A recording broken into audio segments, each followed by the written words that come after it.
Muy bien, buenos días a todas y a todos por estar aquí en esta charla donde voy a presentarles el panorama económico que estamos viendo sobre la situación de Chile y el mundo. Este es el primer evento de este tipo que hacemos durante el año. Vamos a partir de hoy con este ciclo de charlas donde mensualmente iremos contándoles un poco cómo estamos viendo la situación económica de Chile y el mundo para de alguna manera apoyarlos en la toma de decisiones y en el análisis en general de lo que pasa.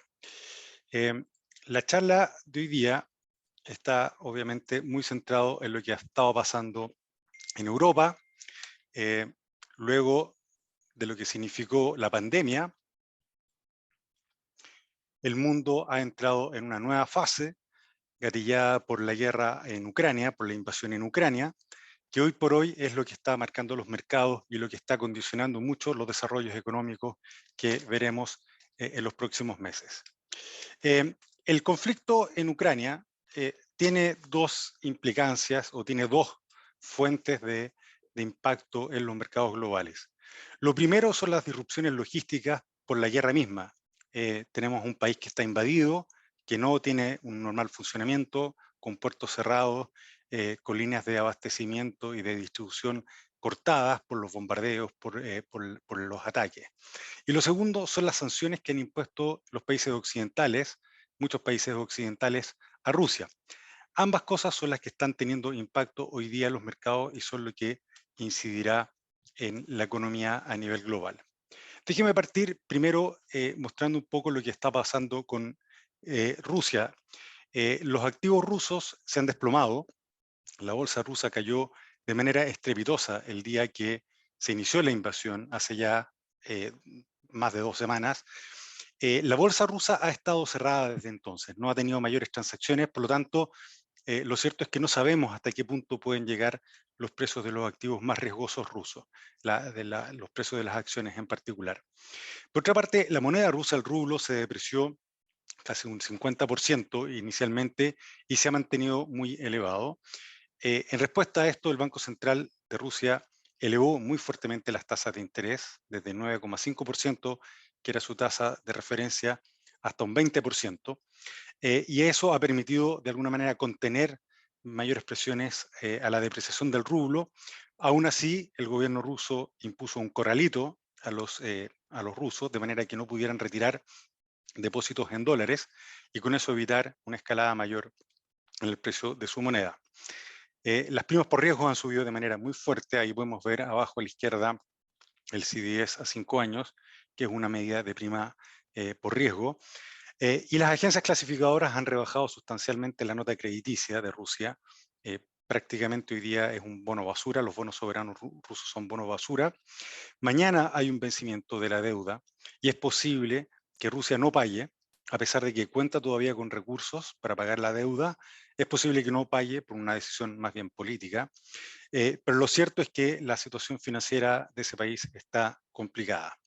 ¿Cuáles de las sanciones han sido las que han tenido más impacto en incidir aquí en los precios de los activos y en las perspectivas para este país? Básicamente dos. Una es la exclusión de una serie de bancos rusos de operar a través del sistema SWIFT. SWIFT es un sistema que permite a los bancos comunicarse con contrapartes en el exterior de manera de facilitar las transacciones. El hecho de que muchos bancos rusos hoy día no puedan operar a través de SWIFT les impide realizar transacciones con contrapartes a nivel internacional. Esa fue una medida que tuvo un impacto bastante significativo. Esto afecta a los flujos financieros, pero no solo los flujos financieros, también los flujos comerciales. Cuando yo quiero hacer una compra, un intercambio comercial de exportación o importación de bienes, tengo que hacerlo a través del sistema bancario, muchas veces a través de cartas de crédito, y eso hoy día no está operando con muchos bancos debido a que no pueden operar justamente a través del sistema SWIFT. La segunda medida que tuvo gran impacto fue el congelamiento de los activos del Banco Central de Rusia invertidos en el extranjero. Los bancos centrales, el Banco Central de Rusia en particular y en general los bancos centrales, mantienen reservas internacionales que se invierten en activos fuera del país. Y en este caso, los países occidentales decidieron congelar el acceso a estos fondos por parte del Banco Central de Rusia, lo cual en la práctica implicó reducir en prácticamente 50% sus reservas internacionales de un día para otro. Eso ha puesto mucha presión en los mercados, como hemos visto, y es una de las razones por qué el rublo se depreció con tanta fuerza y el Banco Central de ese país tuvo que subir tan fuertemente la tasa de interés. Como les digo, mañana está la posibilidad de que no pague un pedazo de la deuda rusa, son 120 millones, 20 millones de dólares que tiene en un vencimiento. Eso no necesariamente gatilla un default mañana, hay todavía un plazo técnico para que las agencias clasificadoras decidan que esto es efectivamente un default, pero la probabilidad de que ello ocurra son bastante elevadas. Si eso ocurre, podría tener repercusiones a nivel más internacional, como ya les voy a comentar. Hasta ahora, el mayor impacto que hemos visto, más allá de los efectos en los activos rusos, ha sido en los precios de las materias primas. Los precios del petróleo, los granos, algunos metales también han subido con mucha fuerza. Lo cierto es que Rusia es uno de los principales productores y exportadores de productos energéticos, tanto petróleo como gas natural, y tanto Rusia como Ucrania son importantes productores de granos. Entre Rusia y Ucrania exportan aproximadamente el 25% de las exportaciones globales de trigo. Eh, Ucrania es un exportador muy relevante de maíz, que maíz sirve para la alimentación del ganado, etcétera. Esto afecta de manera muy significativa toda la cadena productiva de alimentos en general. Así que el primer impacto que hemos visto ha sido en los precios de las materias primas. Esto obedece, como les decía inicialmente, tanto a las disrupciones logísticas y a la posibilidad de embarcar estos productos, a la imposibilidad de embarcar estos productos con puertos cerrados, con vías cerradas. Y en el caso de Rusia también, ante el temor de que las sanciones, sobre todo las sanciones financieras, pudieran dificultar las operaciones comerciales. Bueno, las sanciones que se están imponiendo a Rusia no solamente van a impactar a Rusia, esto tiene consecuencias en otros países, sobre todo los países europeos. Los países europeos dependen mucho de la energía que proviene desde Rusia, en particular del gas.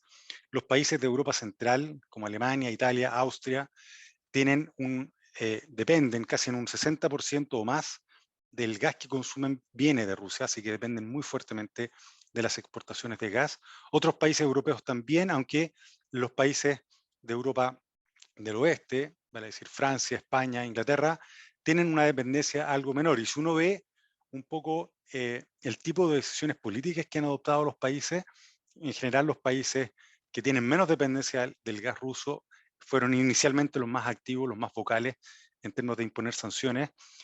Alemania e Italia inicialmente fueron algo más reticentes, pero finalmente se han embarcado en estas sanciones. Hasta ahora Rusia no ha cortado el gas y los países europeos siguen dependiendo del gas ruso, pero Rusia ciertamente ha amenazado con aquello. Lo otro es que en el caso de producirse una crisis financiera más profunda en Rusia, esto podría tener ramificaciones hacia otros países. Por de pronto los países occidentales, muchos países occidentales han ido reduciendo su exposición financiera a Rusia. Ahí podemos ver en la gráfica de la derecha, son las inversiones en Rusia que tienen los bancos de países occidentales. Y ahí vemos cómo después de la invasión a Crimea el año 2014, esta exposición bajó notablemente. Debido a las sanciones que se impusieron ya en ese momento, los bancos de alguna manera fueron retirándose de Rusia y fueron reduciendo sus exposiciones. Estas son las exposiciones directas. Ahora, efectos indirectos de crisis financiera sabemos que ocurren y es muy difícil detectarlo ex ante. Los sistemas financieros están muy interconectados a nivel global y por lo tanto algún impacto severo en el sistema financiero ruso podría tener consecuencias hacia otros países de magnitudes relevantes.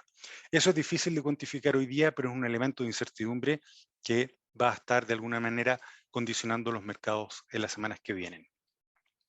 Las bolsas han reaccionado a la invasión con caídas muy significativas, sobre todo las bolsas europeas, que son las más expuestas a la guerra, tanto por los flujos de refugiados que están llegando a Europa, que causan estrés económico y social en esos países, como por el hecho de estar mucho más cercanas a Rusia en términos económicos, con mayor dependencia energética, como les decía, pero también mayor intercambio comercial en otros rubros. Las bolsas latinoamericanas, a diferencia de las bolsas globales, han tenido una pequeña mejora en el margen. Y esto se debe principalmente a que, dado que se ha producido esta fuerte alza en los precios de las materias primas, muchas de las economías latinoamericanas que exportan estas materias primas se han beneficiado de una mejora de sus términos de intercambio. Países como Ecuador, México, Colombia, Brasil, que exportan petróleo, se han visto beneficiados por lo menos en el corto plazo debido al alza del precio del combustible. En el caso de las tasas de interés tuvieron una caída importante al iniciarse el conflicto. Esto debido a que muchos inversionistas buscaron refugio en instrumentos de deuda soberanos, en bonos de gobierno, y eso hizo caer muy fuertemente las tasas inicialmente. Además, se pensaba que los bancos centrales iban a responder al conflicto con políticas monetarias algo más relajadas. Sin embargo, lo más reciente hemos visto que las tasas de interés han vuelto a subir, ya han sobrepasado los niveles que tenían previo a que se iniciara este conflicto, debido principalmente a una mayor búsqueda de riesgo. Aquí ha habido avances y retrocesos en la percepción de riesgo conforme han ido avanzando o se han ido produciendo las conversaciones entre Rusia y Ucrania. Hoy por hoy, por ejemplo, hay una mesa de negociación instalada y eso ha hecho que los mercados ayer tuvieran un poco de respiro. Y lo otro que ha ido empujando al alza las tasas de largo plazo son las perspectivas para la política monetaria. Y aquí lo cierto es que debido a que ya veníamos con una inflación muy elevada en el mundo, las presiones inflacionarias se han acentuado producto del alza de los precios de las materias primas. Entonces, si Estados Unidos tenía una inflación casi del 8% en el último registro, 7,8%, lo cierto es que las presiones que se empiezan a generar ahora, a partir de marzo, con el alza de los precios de las materias primas, con el alza del petróleo, los combustibles y los precios de alimentos, eso va a hacer que la inflación siga subiendo en ese país. Y la respuesta de política monetaria, que inicialmente se pensó que podía ser algo más suave al conflicto, hoy día los mercados la empiezan a percibir como algo más agresiva. Se espera que la Fed, que se está reuniendo hoy día y mañana, suba la tasa de interés, que eso lo anunciaría mañana en la tarde. Es la primera subida de tasas desde que se inició la crisis con el COVID hace más de 2 años atrás. Y esto daría pie al inicio del proceso de subida de tasas por parte de la Fed, que, como podemos ver en la gráfica de la derecha, si en diciembre se pensaba que fuera relativamente pausado durante este año, hoy día, la línea azul oscura, se espera que sea un proceso bastante más agresivo que nos podría situar con una tasa de referencia por parte de la Fed en 1,5% de aquí a 6 meses más y de aquí a un año más, en marzo del próximo año, tener la tasa en 2%, lo cual implica una subida bastante rápida de tasas de interés respecto a lo que se pensaba hace un tiempo atrás.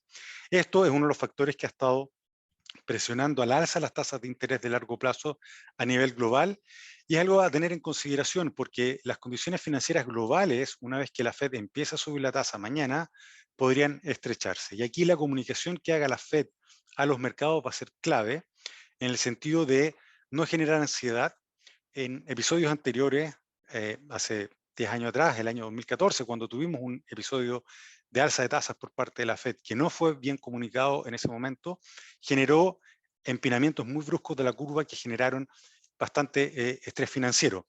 Ahora es clave, y esto el Fondo Monetario se lo ha advertido a la Reserva Federal, la comunicación es muy importante y la Fed tiene que ser capaz de alguna manera, ir orientando los mercados respecto de una salida pausada y cautelosa de su política monetaria, sobre todo en el contexto en el que estamos, donde la guerra está implicando serios riesgos para la economía global. Las perspectivas para el crecimiento este año se empiezan a corregir a la baja. Nosotros, cuando elaboramos nuestro informe anual en enero, teníamos una proyección de crecimiento para este año para la economía global de 4,2%. Como podemos ver en la gráfica de la izquierda, eso implicaba cerrar brechas respecto de la situación previa a la pandemia, pero no completamente. La economía va a permanecer con una brecha respecto de la situación previa a la pandemia abierta por mucho tiempo. La línea punteada en esa gráfica muestra las proyecciones que hacía el Fondo Monetario Internacional en octubre del año 2019 para el PIB mundial, previo a la pandemia. Y la línea azul es la proyección más reciente que tenemos nosotros, que es bastante similar a la que tiene el Fondo Monetario y otros organismos internacionales. Y esto muestra que, si bien el año 2022 íbamos a continuar con el proceso de recuperación, la brecha respecto a la situación contrafactual de qué hubiera pasado sin la pandemia permanece abierta. Y a eso hay que agregar ahora lo que está ocurriendo con las perspectivas de crecimiento producto de la guerra. Todavía es muy difícil hacer una evaluación muy afirme debido a que el conflicto sigue desarrollándose. No sabemos si es que esto va a continuar por un par de semanas o puede prolongarse por algunos meses más. Todavía es muy temprano para establecer eso y por lo tanto es muy difícil cuantificar el posible impacto en el crecimiento mundial.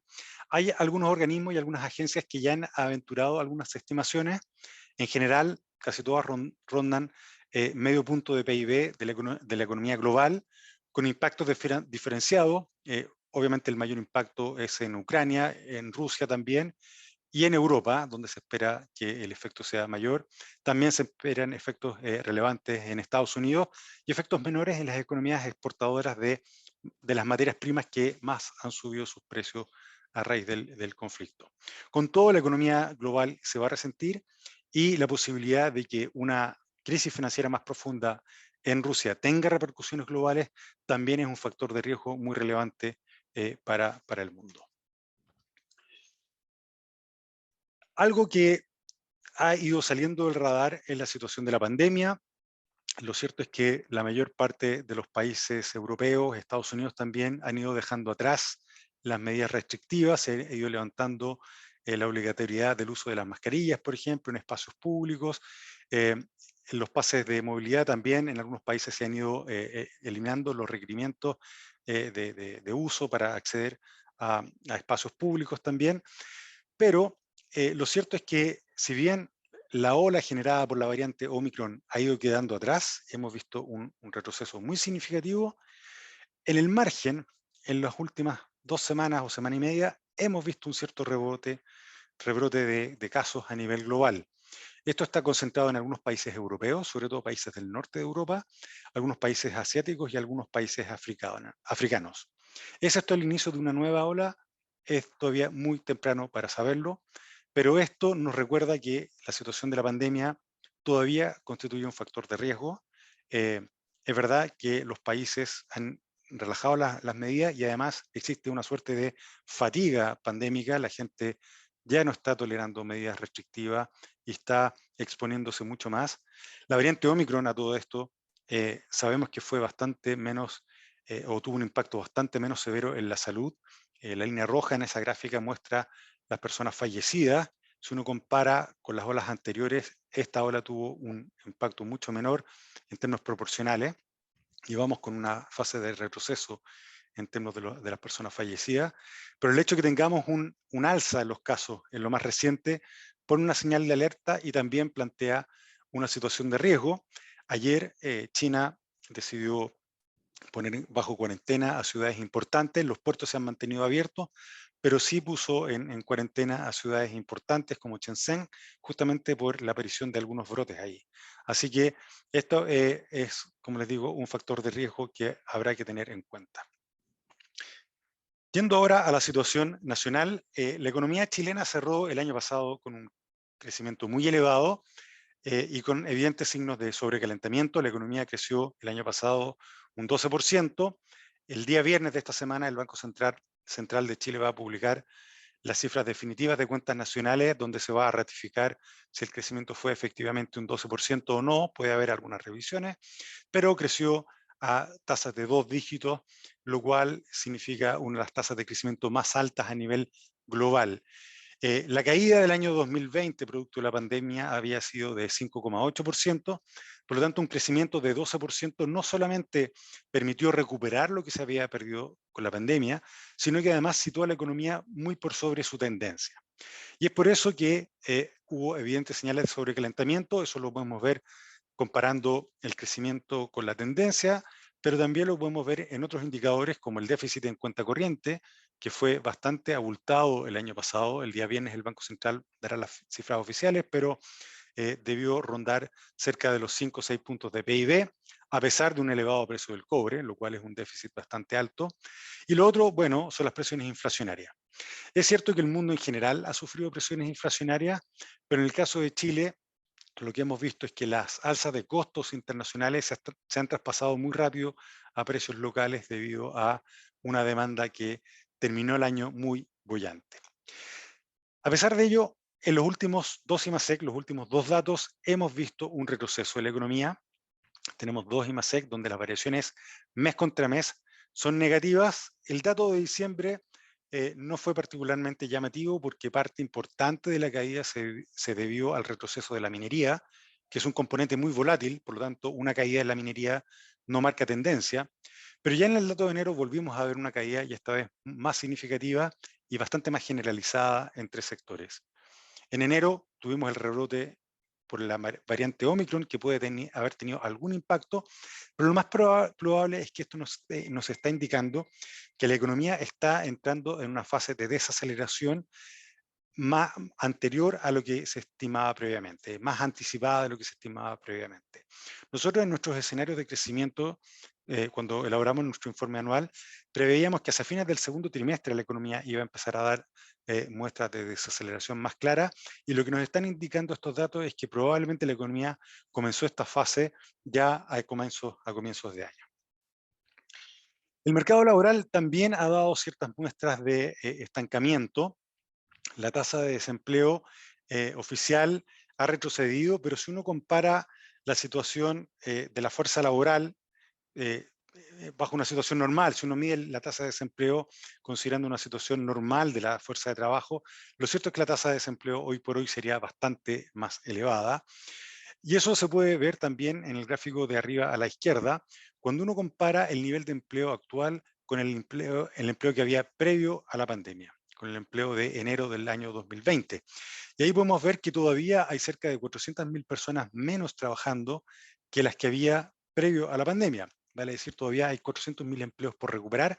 Y a eso hay que agregar los empleos que debieron haberse creado durante estos 2 años. El empleo en general durante los años va aumentando, hay una tendencia a la creación de empleo. Por lo tanto, la situación contrafactual de qué hubiera pasado sin la pandemia, lo cierto es que estamos hablando de más de 600.000 empleos probablemente que aún faltan por completar si uno quiere volver a la situación contrafactual previa a la pandemia. ¿Qué es lo que ha estado detrás de este lento dinamismo del mercado laboral? Bueno, en gran medida la oferta laboral ha estado muy rezagada.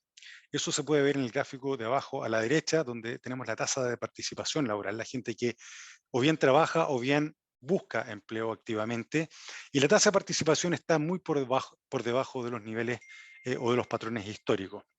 El año pasado, de hecho, vimos que la demanda por trabajo aumentó de manera bastante importante.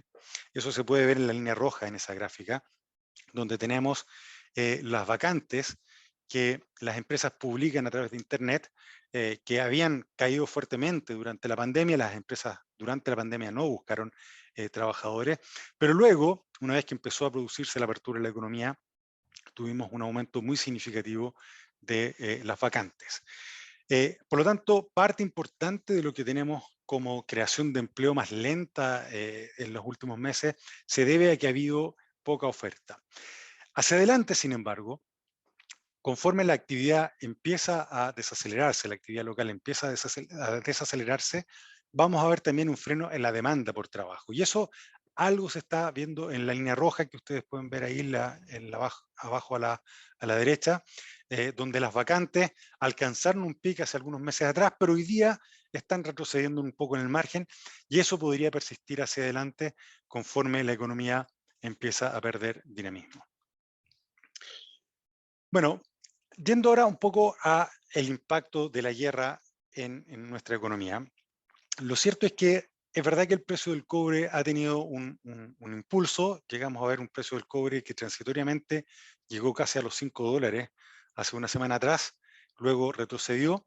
Eh, pero el alza del precio del metal es de aproximadamente en promedio del orden de 2,5%, que se compara con un alza de aproximadamente 25% en el precio del petróleo. Es verdad que nosotros exportamos mucho más cobre que lo que importamos de petróleo, pero el efecto en el precio del petróleo ha sido tan significativamente mayor que el impacto en el precio del cobre, que nuestros términos de intercambio, vale decir, la relación de los precios de nuestras exportaciones respecto de nuestras importaciones, se va a ver afectado negativamente producto de la guerra. Y eso es lo que está en la gráfica a la derecha, esa es nuestra proyección. Nosotros tuvimos un beneficio muy importante por parte de nuestros términos de intercambio desde el año pasado, cuando el precio del cobre se recuperó con mucha fuerza. Eso tuvo un impacto muy significativo y eso contribuyó también al dinamismo de la economía el año pasado. Pero hacia adelante, el alza del precio del petróleo va a hacer que nuestros términos de intercambio sufran ahí un castigo.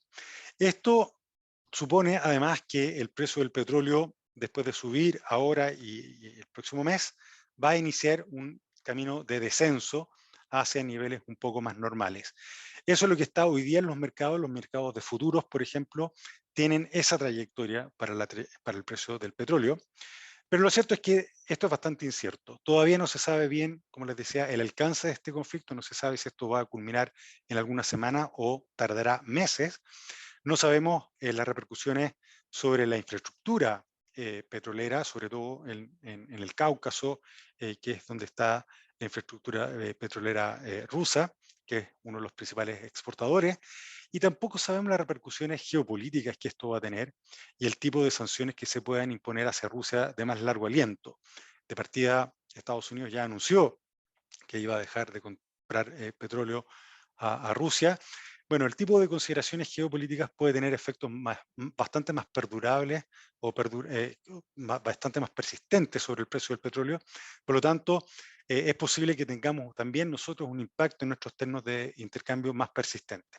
Por hoy, los mercados están pensando que esto es algo transitorio, pero aquí también tenemos una situación de riesgo.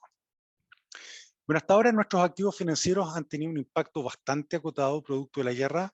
La bolsa, de hecho, subió, si uno la compara con la situación hace un mes, desde antes de la guerra hasta ahora, la bolsa ha tenido un pequeño repunte en el margen, favorecida en parte importante por el alza del precio del cobre.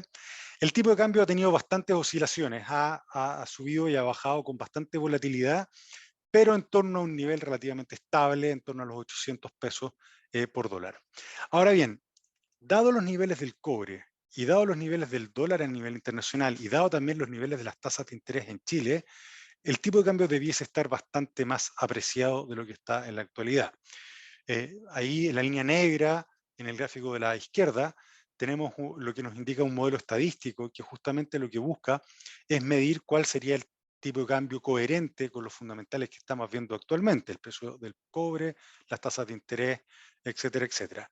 Y ese modelo nos indica que que el tipo de cambio debiese estar en torno a 100 pesos más abajo de lo que estamos viendo hoy día. Esos 100 pesos de diferencia han persistido y se han instalado ahí desde mitad del año pasado, y eso está muy asociado a primas por riesgo político, por toda la situación política interna y por toda la incertidumbre que tenemos, sobre todo debido al proceso constituyente. Esas primas por riesgo van a permanecer ahí por un buen tiempo y por lo tanto el tipo de cambio, en ausencia de grandes movimientos de los fundamentales, debiese estar oscilando en torno a estos valores. Ahora bien, el hecho de que la Reserva Federal empiece su proceso de alza de tasa, que como les comentaba, se va a materializar mañana seguramente y se va a anunciar mañana en la tarde, va a hacer que se produzca un estrechamiento de las condiciones financieras globales y eso podría poner presión al alza al tipo de cambio. Y lo otro, que está por verse hasta qué punto es sostenible un precio del cobre en estos niveles. Allí existen dos fuerzas que han estado sosteniendo el precio del cobre. Por un lado, una demanda que se ha recuperado muy rápido de cara de la recuperación china el año pasado y perspectivas de una demanda también muy dinámica hacia adelante por todo lo que es la transición energética y el avance de la electromovilidad. Y por otra parte tenemos una oferta de cobre también muy restringida debido a la escasez de proyectos, sobre todo en los dos países, los dos mayores productores mundiales de cobre, que son Chile y Perú, donde lo cierto es que la producción ha estado relativamente estancada ya por un buen tiempo. Dado eso, es probable que el precio del cobre se mantenga en niveles elevados, pero una vez que la Fed empieza a subir la tasa, parte del premio financiero que está incorporado también dentro del precio del cobre podría retroceder y eso podría también llevar a una corrección a la baja en el precio del cobre. Por lo tanto, ambos factores apuntan más bien a algunas presiones depreciativas respecto de nuestra moneda. Bueno, la economía local este año va a estar impulsada por tres grandes fuentes locales más en la situación externa. Está el tema externo, que como les digo, tiene un impacto en nuestros términos de intercambio a la baja y tiene también la posibilidad de que veamos una corrección relevante del crecimiento mundial que va a afectar nuestro sector exportador. Respecto del consumo interno, va a haber dos fuerzas contrapuestas acá. Por una parte tenemos todavía una muy abundante liquidez que está disponible para los hogares. Si uno ve la gráfica de la izquierda, estos son los activos líquidos disponibles para los hogares, son los recursos que están ya sea en cuentas corrientes o en cuentas a la vista. Y existe hoy día cerca de un 4% de exceso de liquidez por sobre una situación normal. ¿Qué es lo que está detrás de eso? Bueno, fundamentalmente los retiros de fondos de pensiones del año pasado, las fuertes inyecciones de liquidez que llegaron por esa vía, más las inyecciones de liquidez que entregó el gobierno a través del ingreso familiar de emergencia. Esas son las fuentes de liquidez que todavía están disponibles y que le podrían dar un sostén o un soporte al consumo en los próximos meses. Por otro lado, sin embargo, tenemos que la política fiscal va a tener un fuerte carácter contractivo este año. Vamos a ver una contracción muy severa del gasto público. De partida, en el presupuesto no está contemplado algo similar al ingreso familiar de emergencia, por lo tanto, las familias no van a contar con esos flujos de recursos que no están contemplados en el presupuesto.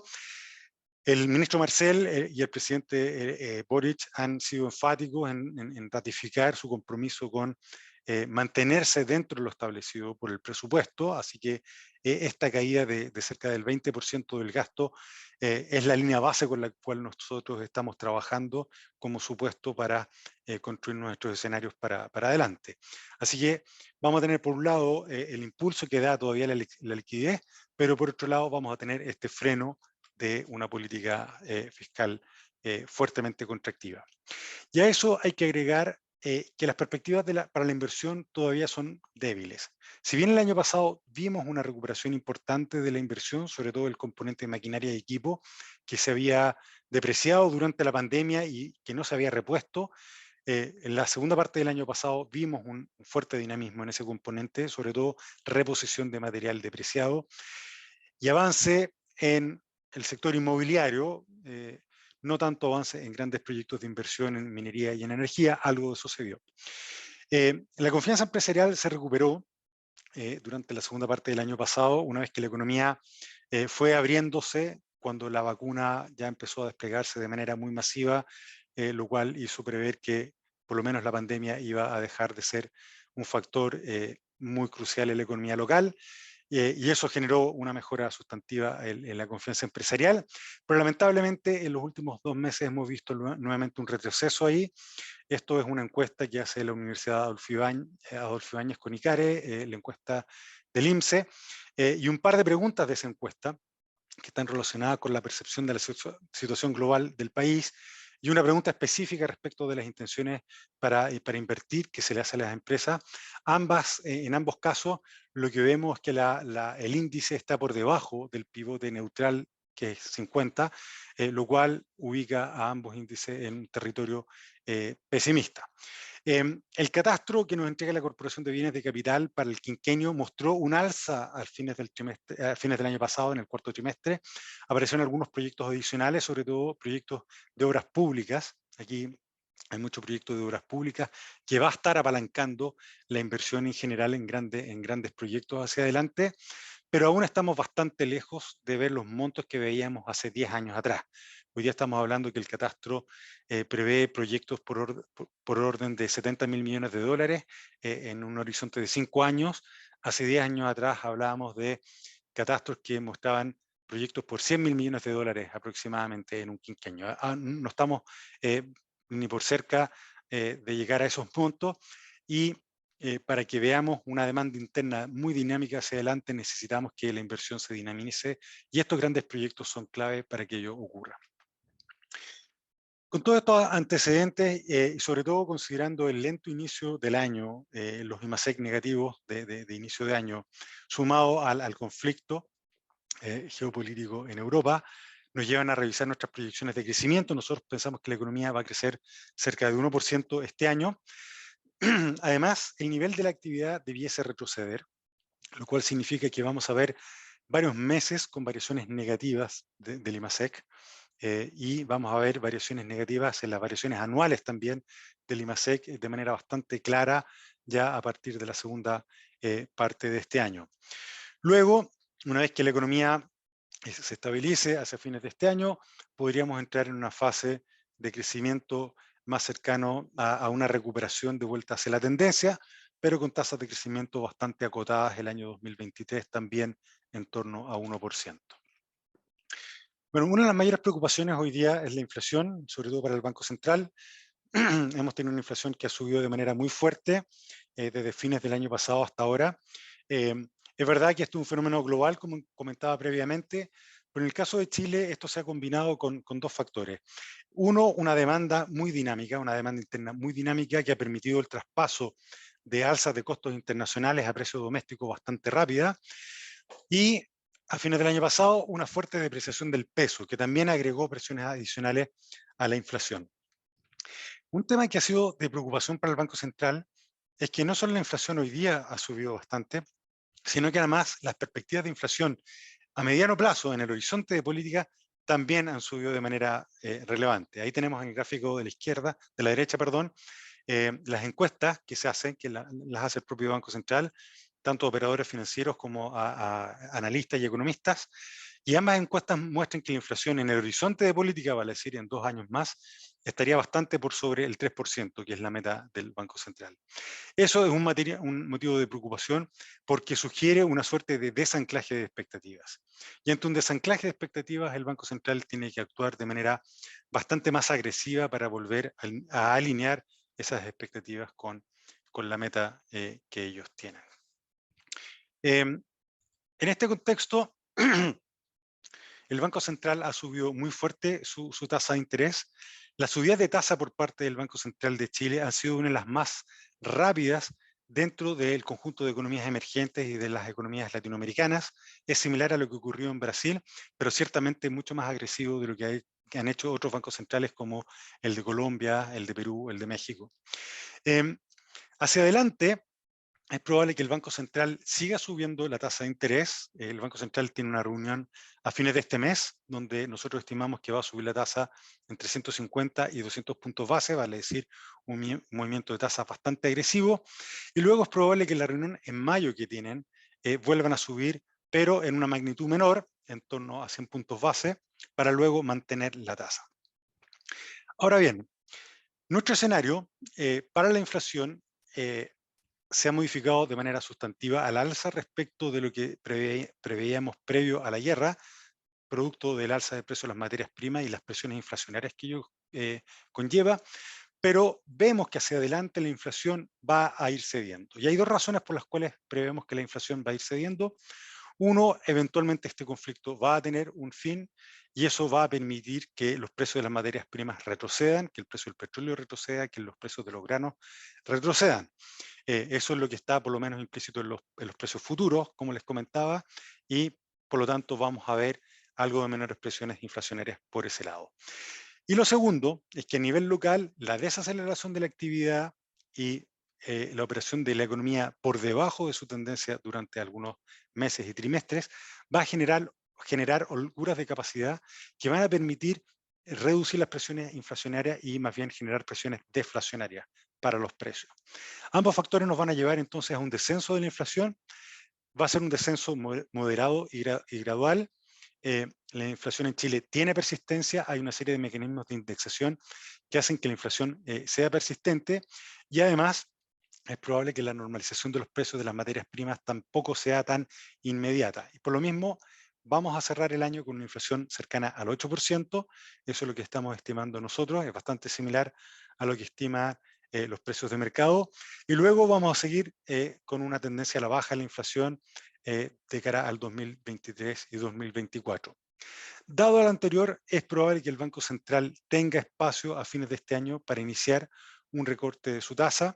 Si el Banco Central está convencido que la inflación ha entrado en una trayectoria descendente y además vemos que se materializa una desaceleración significativa de la actividad económica, pensamos que el Banco Central va a tener espacio para recortar la tasa de interés incluso ya a fines de este año y luego durante el año 2023. El mercado, las tasas de mercado apuntan a que a los recortes de tasa se van a producir más tarde. El mercado está apostando que esto ocurriría más bien hacia mediados del año 2022, del año 2023. Nosotros pensamos que esto puede ocurrir más bien hacia fines de este año, si es que se materializa este escenario de inflación convergiendo a la baja y una economía con una pérdida de dinamismo importante. Existen una serie de riesgos, la economía global plantea una serie de riesgos, hoy por hoy, por la situación del conflicto en Europa, pero además la situación de la pandemia que ha ido quedando atrás sigue siendo un factor de riesgo relevante y eso también es algo para tener en cuenta. Eso, de manera muy sucinta, es lo que estamos viendo para la situación económica de Chile y el mundo en lo que viene. Y entiendo que tenemos ahora un espacio de unos 5 o 10 minutos para preguntas o comentarios que ustedes quisieran hacer.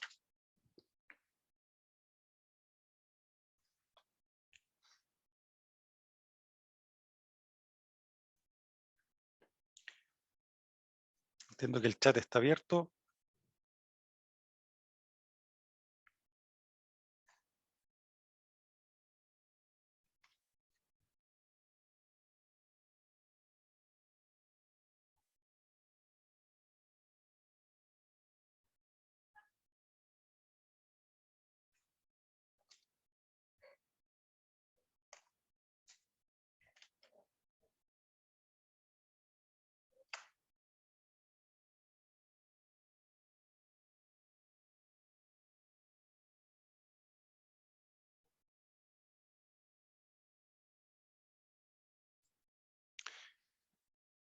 Bien.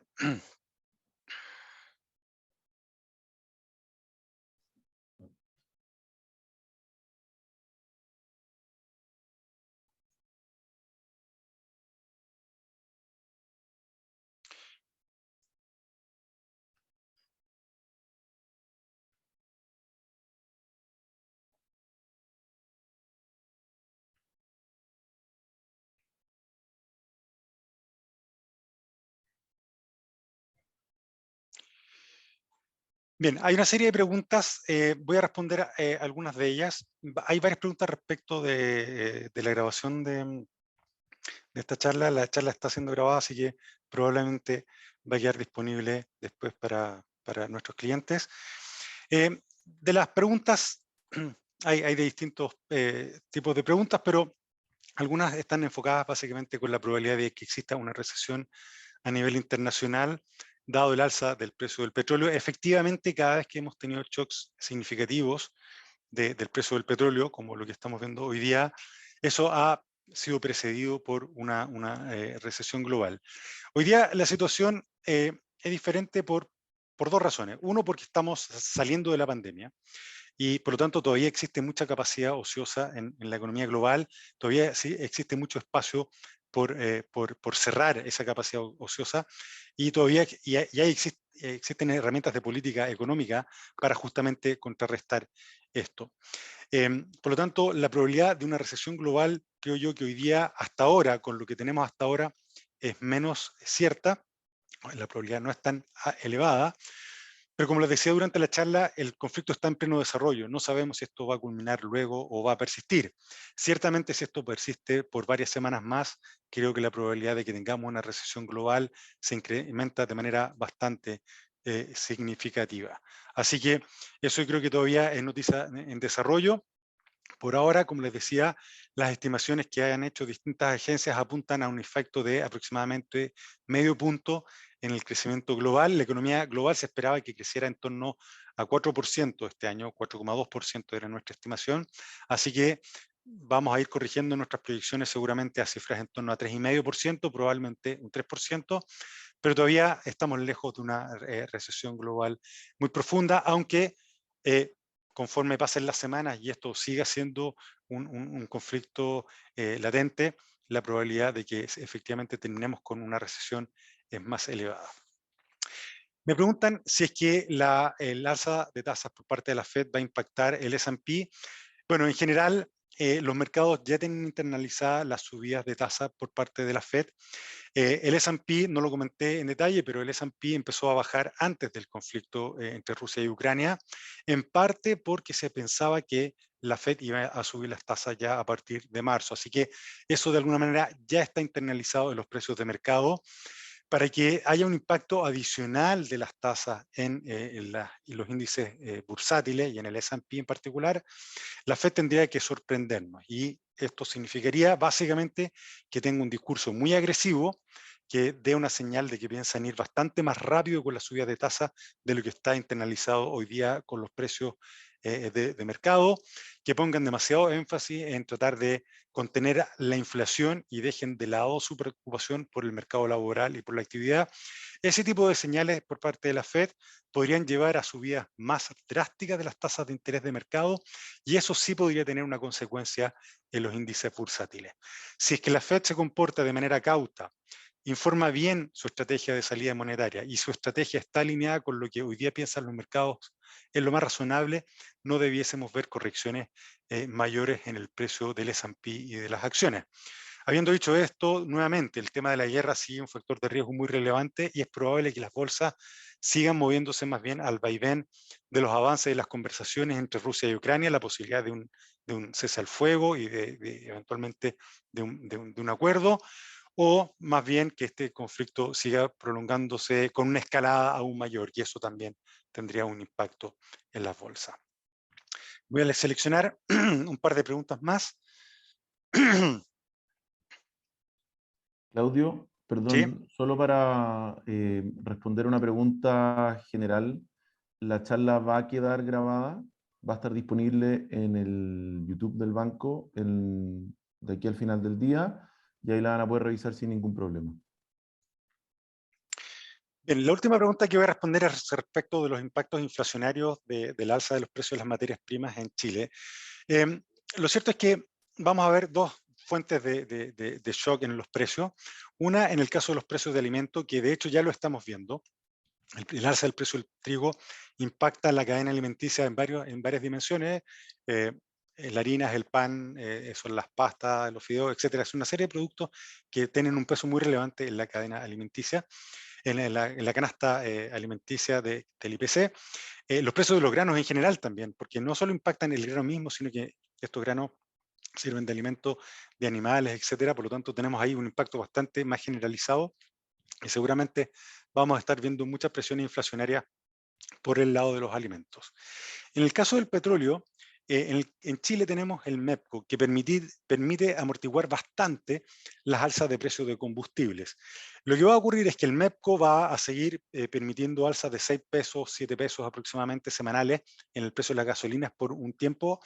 Y si es que se produce la reducción de precios internacionales, lo que va a hacer el MEPCO simplemente es haber evitado esta subida y bajada de precios, esta suerte de cerro en los precios.